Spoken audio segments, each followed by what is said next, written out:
Hi, my name's Josiah. I had the great gift of being born into a family where both parents were Christ followers, people who showed me on a day-to-day basis what it meant to follow Christ and to sacrifice. And that was a great privilege. But as many kids in my situation, I accepted Christ at a young age. But looking back, a lot of my motivations were out of fear for my soul and less out of being in love with God. So years pass, and I was 9 years old, and I still remember this really vividly.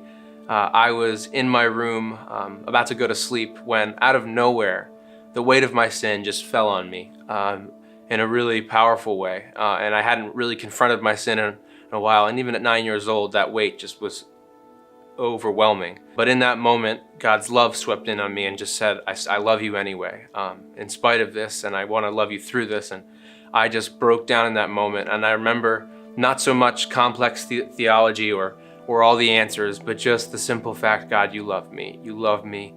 You love me. Why? How could this be? And I remember that was the moment where, if I had to point to anything, that was the true moment of where my relationship with God began. However, maybe people can relate to this, but even going into adolescence, a lot of forgetfulness set in, what God had done for me, my relationship to Him. And I sort of had a spiritual amnesia, and I just forgot. More and more, less and less, this relationship with God and what He had done for me again just kind of dribbled away, and I forgot His face. But grace did not stop pursuing me, even through that time. When I was 12 years old, I was diagnosed with a rare autoimmune condition called juvenile rheumatoid arthritis. And the condition affects the joints and the organs in your body. And basically it led to a complete withdrawal of all the things that I loved. No more sports, no more adventuring outside, no more fishing, no more taking my little brother outside and playing games, none of that. But then out of nowhere, something remarkable happened. God came again, and again His presence just descended on me. And a joy I can't explain, a peace I can't explain, an awareness of His presence I can't explain.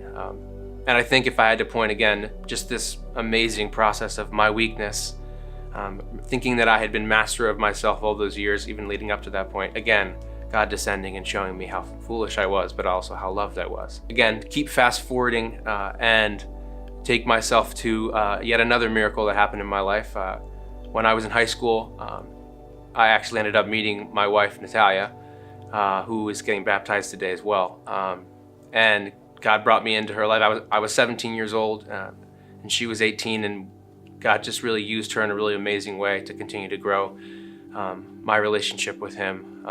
Watching her discover Christ for the first time when she came and really accepting Him with an abandon that I had never seen before moved me in ways that I still can't fully explain or express. And we went on to date for 4 years, and we clung to the cross together and to each other through 4 years of distance. And we've now been married for 2 years. And I guess a question that might come up to those of you who are listening or who are gathered here today is, why now? Why baptism now? Over the years, there's been so many times where I've had that desire, but something's always come up, whether it's circumstances don't allow it, or whether I ask myself the question, is my testimony good enough? Is this something, is water baptism even something that's important?